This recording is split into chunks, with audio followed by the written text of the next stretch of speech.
Yo te hablo a vos, pero... Ahí está, claro, pero mirá esa lucecita. ¿Cómo estás? Muy bien, muy bien, muy bien. ¿Todo bien, diputado? ¿Sí? Así es. Trabajando mucho. ¿Eh? Trabajando mucho. Trabajando mucho. El proyecto para que se apruebe en el Congreso, tema Fondo Monetario, hoy se confirma que entra por diputados, no por senadores. ¿Qué crees que va a pasar y cuál es tu postura? Porque a partir de la decisión de Máximo Kirchner de dejar de presidir el frente, hubo todo un movimiento y me imagino que Massa y todos están contando votos, pero están los votos opositores, no solo de Juntos por el Cambio, sino de todos ustedes, con un perfil muy económico como es el tuyo, ¿no? Mira, a mí me gustaría conocer el acuerdo primero, antes de decidir cómo voto. La verdad que hasta ahora el gobierno se ha manejado con muy poca seriedad en esto. El 28 de enero presentaron en conferencia de prensa el acuerdo, no mostraron un solo número, un solo papel.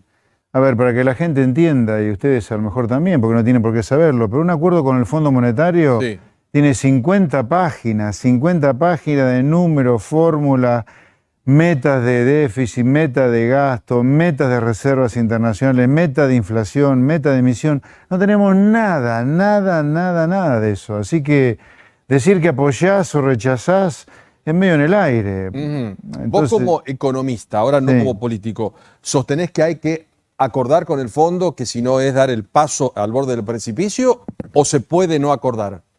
Yo creo que hay que acordar con el fondo, pero un programa serio, razonable. No te digo que este gobierno kirchnerista haga una mega reforma estructural como la que yo creo que hay que hacer en Argentina, pero por lo menos lo que debería acordarse es un cronograma de baja de déficit basado en baja de gasto público. Lo que a mí no me gustó para nada de la conferencia de prensa de Guzmán del 28 de enero, después de la cual no tenemos nada, ni los diputados ni los senadores tenemos nada, es que la única baja de gasto público que iba a haber era una suba en las tarifas para bajar los subsidios económicos. Y en ese sentido yo te diría, nos están agarrando a los argentinos de estúpidos si el Fondo Monetario y el gobierno nos quieren hacer creer que el problema del Estado en Argentina son los subsidios energéticos. Yo no tengo duda que hay que subir tarifas, pero el problema del Estado en Argentina no es ese. El problema del Estado es los 21 ministerios en lugar de 5 o 6,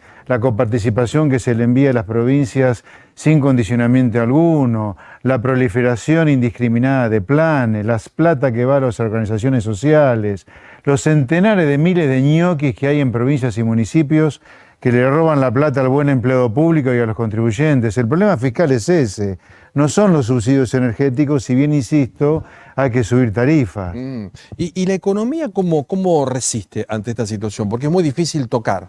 Donde vos toques se genera como un conflicto, ¿no? Hablamos del transporte, hay que sacar subsidios, sí. Creo que en algún momento vos hablaste de aerolíneas que tiene un costo sideral como empresa estatal, más allá de todo lo que significa para los argentinos, lo simbólico y que une un país que es extremadamente largo.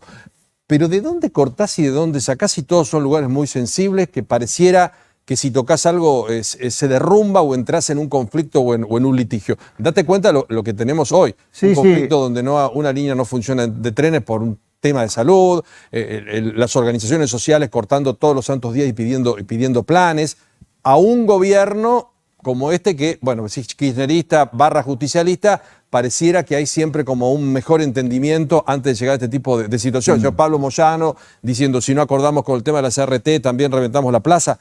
Como un ambiente de tensión casi generalizado, ¿no? Mira, lo primero que habría que tener en cuenta, tanto vos como los que nos están viendo ahora, es, para el político tradicional, el profesional, subir impuestos o reventar a la gente impuestos directamente, porque la gente está reventada pagando impuestos, ellos no dudan en hacerlo y no les tiembla la mano de que vos tengas que cerrar la empresa y echar gente por eso y dejar gente en la calle por eso. A mí eso me parece que es inaudito, a esta altura inaceptable, pero no nos compremos el buzón que solamente importa echar un ñoqui y no importa cuando una empresa, un comerciante cierra sus puertas por culpa de la presión impositiva salvaje que hay en Argentina. O sea, si estamos dispuestos a cerrar empresas y comercios en Argentina de gente derecha, que labura, que da empleo, que genera valor, que les presta servicios... Y que pone la suya. Claro, que la saca de la suya, que lo hizo con esfuerzo, estudiando, a lo mejor en muchos casos. Si los políticos profesionales no tienen miedo en reventar comercios, empresas, vidas económicas enteras, ¿por qué no puede haber políticos, como es nuestro caso en Avanza Libertad, que estamos dispuestos a, sí, echar ñoquis y ponernos en la calle, indemnizándolos, cerrar aerolíneas porque es una cueva de ratas, salvo los muy buenos empleados que hay en aerolíneas, y que si vos decretaras cielos abiertos se encontrarían empleo muy rápido? Aerolíneas, convengamos, es un barril sin fondo de sindicalistas que le han podrido la empresa. Hoy no hay vuelos, los vuelos son carísimos, han roto el mercado de cabotaje en la Argentina con el monopolio de aerolíneas. ¿Por qué no cerrarla, por ejemplo? ¿Por qué no? ¿Por qué insisto? ¿Qué decís, quedarnos sin vuelos o privatizar? No, cerrar aerolíneas, decretar cielos abiertos y quien quiera venir a volar a la Argentina, que venga a volar a la Argentina. Se puede hacer. Lo que falta es que faltan bolas y ovarios para hacerlo. Algo similar a lo que se hizo cuando llegaron las low cost, por ejemplo. ¿Perdón? Algo similar a lo que se hizo cuando llegaron las low cost. Sí, los low cost fueron una bendición para las personas que vivían viajando en avión. El monopolio de aerolíneas es una maldición para los que usan avión, que además, esta empresa estatal deficitaria obliga a que el pobre, que a lo mejor nunca va a tomar un avión en su vida, cuando va a comprar la leche, pague 21% de IVA y esté financiando el despilfarro que es aerolíneas. Pero no solo eso, la coparticipación federal de impuestos. ¿O te crees que existirían emiratos como el de Infran en Formosa o el de Chaco de Capitanich sin la coparticipación? Esa gente, además de tener la mitad de la población pobre, el 80% lo gastan con impuestos que salen de los pobres que pagan la leche el 21% de IVA. ¿Me das un segundito? ¿Cómo no? Brevísima pausa y ya seguimos. Preguntas económicas al señor Espert. Con José Luis Espert.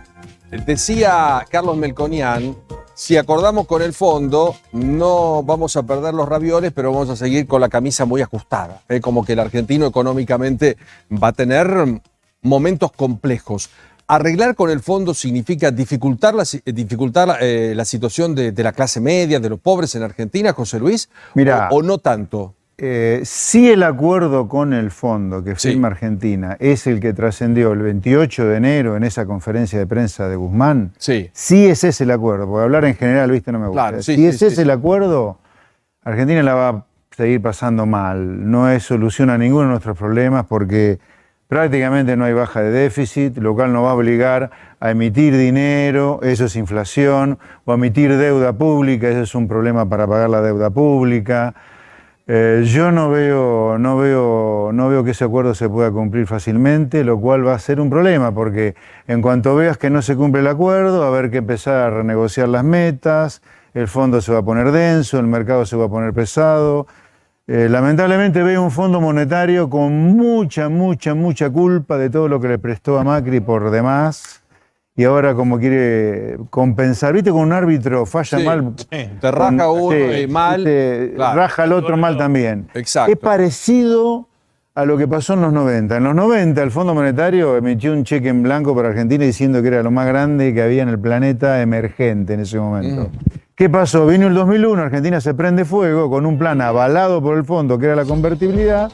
Un segundito y ya seguimos, José. En vivo, el presidente de la Nación en Tecnópolis haciendo un anuncio sobre escuelas técnicas. Ahí está. De la Nación en Tecnópolis haciendo anuncios de escuelas técnicas y además haciendo hincapié en lo que se viene. 2 de marzo, comienzo del ciclo de la mayoría de las provincias, con excepción de Ciudad el 21 y el 14 que empezaron en Corrientes. Estamos con José Luis Espert de invitado.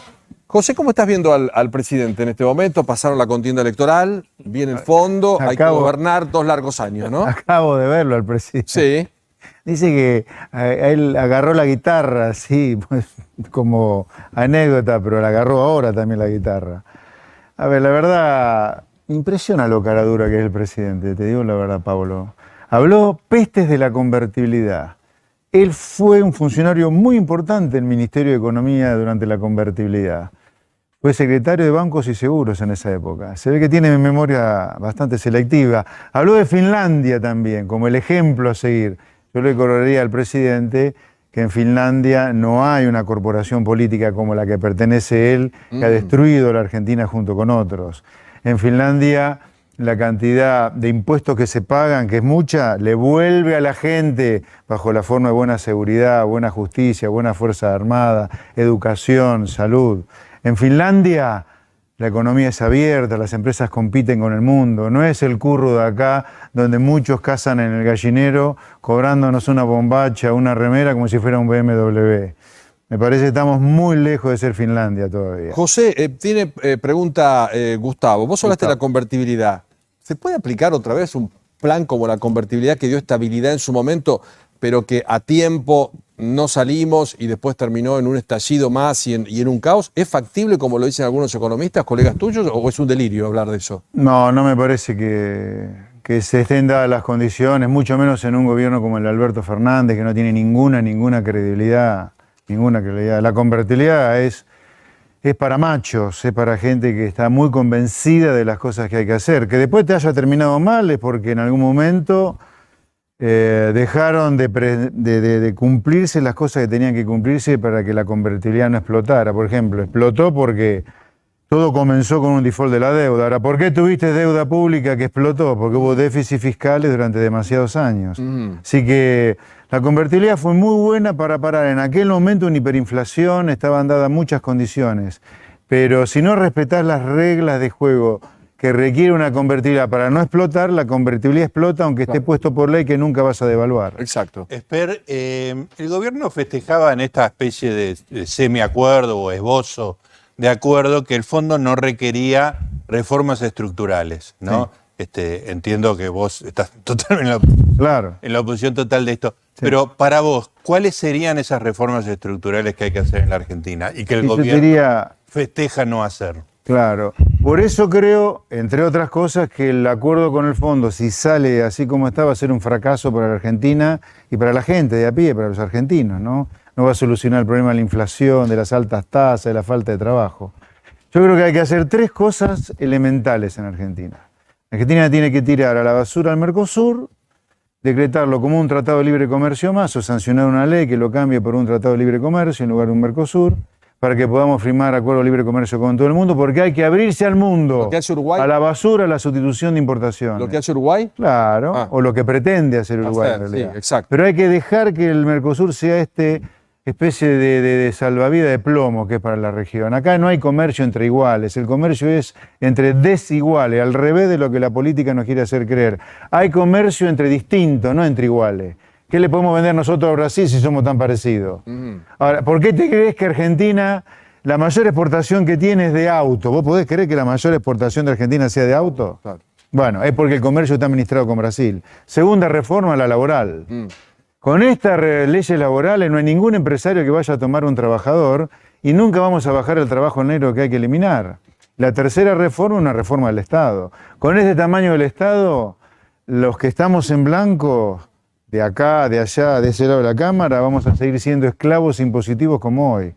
Hay que dejar de tener tantos ministerios, tantos ñoquis, tantas organizaciones sociales recibiendo plata al trochimochi, tanta coparticipación, empresas públicas deficitarias. Hay que achicar el Estado, porque les recuerdo a los que dudan de que hay que hacer esto, que el político profesional en Argentina no duda en achicar empresas, comercios, autónomos, monotributistas, cuando suben los impuestos. Nosotros, que defendemos a ese ciudadano, a ese trabajador, a esa clase media, tenemos que ser políticos que se pongan en contra, de punta, contra el despilfarro que hay en el Estado, de empresas deficitarias, de provincias inviables, de ñoquis que le roban la plata al buen empleo público. Si no hay políticos, como nosotros somos en Avanza Libertad, que estemos en defensa de la clase media, y dejemos de estar en defensa de los intereses de la corpo política, el país no tiene solución, no tiene viabilidad alguna. Señor Rosales. ¿Cómo sigue la carrera de Espert? La carrera política de Espert. Vos sabés más que él. Bueno, le pregunto, a ver si... No es que yo piense en mí como referente político. Avanza Libertad como espacio, que es el espacio que está en construcción desde el año 2019, que hizo la mejor elección de la historia democrática en una legislativa en la provincia de Buenos Aires en el 21, sacando el 70% de los votos liberales en el país, la mejor elección de todos los liberales que hicimos en la provincia de Buenos Aires, va a continuar ahora desembarcando en la mayor cantidad de provincias posible. La carrera política de Esper continúa siendo de Avanza Libertad, una Avanza Libertad nacional, luego del exitazo que hicimos el año pasado en las legislativas en la provincia de Buenos Aires. Tener presencia en provincias argentinas. Sí. ¿Milei es un contendiente o Milei es alguien que está con vos porque piensa parecido y a la hora de competir tendrían que competir en el mismo espacio? A ver, Javier Milei golpeó la puerta de Avanza Libertad en el año 2020-21, ahí al principio del año pasado. 2020, fines de 2020. Golpeó las puertas para participar de Avanza Libertad.